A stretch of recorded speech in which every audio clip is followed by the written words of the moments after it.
ভাই সুরজ ভাই, লাইটটা একটু হেল্প করেন বুঝছেন, শুরু হলে তো আর কিছু করা যাবে না। আটা নিয়ে দেওয়া লাগবে, ইশারা দিয়ে ওই একটু খুলে এনে একটা মোচড় দিয়ে তুলে দিয়ে আসেন একটু সাথে সাথে তারিখটা খালি কয়লে বুঝছেন, তারপরে একটু ভালো করে দেওয়া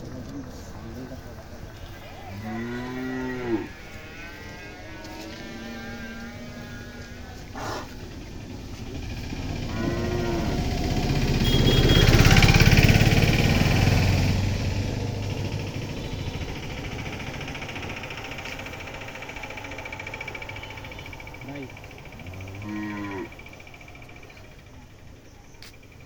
সম্মানিত দর্শক, আসসালামু আলাইকুম। 23 জুন 2000